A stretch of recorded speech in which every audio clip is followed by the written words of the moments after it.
It started as just another fiery exchange on live television, but what unfolded that night between Rosie O'Donnell and Senator John Kennedy quickly turned into one of the most talked-about moments of the year. Viewers who tuned in expecting a routine political debate were left stunned as a clash of wit, pride, and conviction erupted before their eyes, revealing the raw human spirit behind the headlines.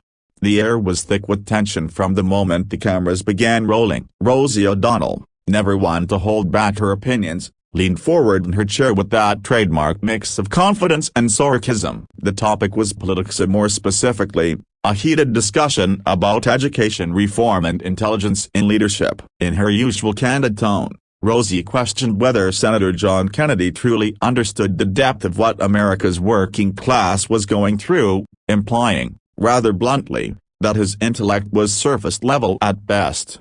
The studio audience gasped. Even the moderator shifted uneasily in his seat. Kennedy, known for his Louisiana charm and down-to-earth sense of humor, paused for a long moment. His silence filled the air like thunder before a storm. And then, with the kind of calm composure only a seasoned public figure can master, he smiled. "Miss O'Donnell," he began, his voice steady and warm, "where I come from, intelligence isn't about how many words you use. It's about how much good you do." The audience erupted in applause, but Kennedy wasn't done. He leaned forward, looking directly into the camera as if speaking not just to Rosie, but to every American watching at home. "You can measure a person's education in books," he continued, "but you measure their wisdom in heart. I've met janitors who understand more about this country than half of Washington ever will. Intelligence doesn't make you better, it gives you the responsibility to lift others up. That's what I believe in." For a split second,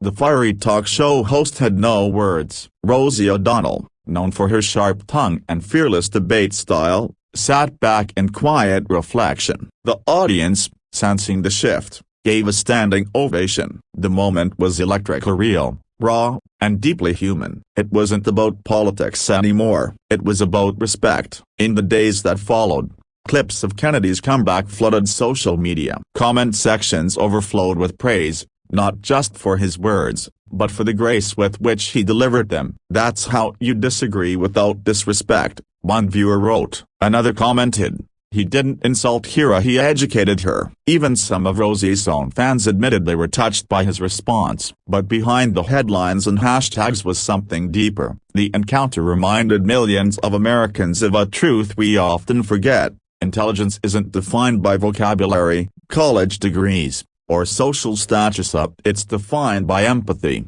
humility, and the courage to speak from the heart.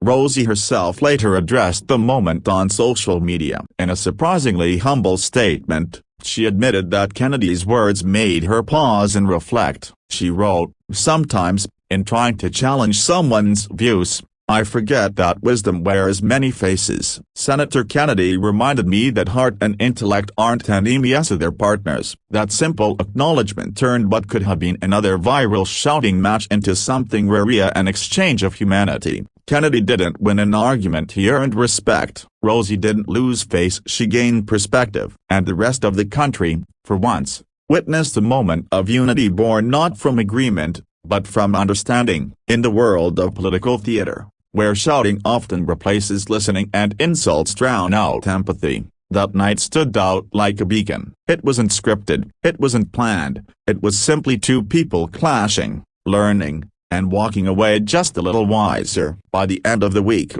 that clip had been viewed over 20 million times. Schools began using it in media literacy lessons. Commentators called it the masterclass in emotional intelligence. And for everyday Americans, people tired of the bitterness and division, it became a reminder that grace under pressure still has power. As the applause faded and the lights dimmed that night, Kennedy turned to Rosie and said something quietly off-mic, caught only faintly by the cameras, "We may not agree, but we're both fighting for the same country." Rosie smiled back, a small gesture, but one that carried immense weight. Because in a time when so many shout just to be heard, two people proved that listening and responding with heart can change everything.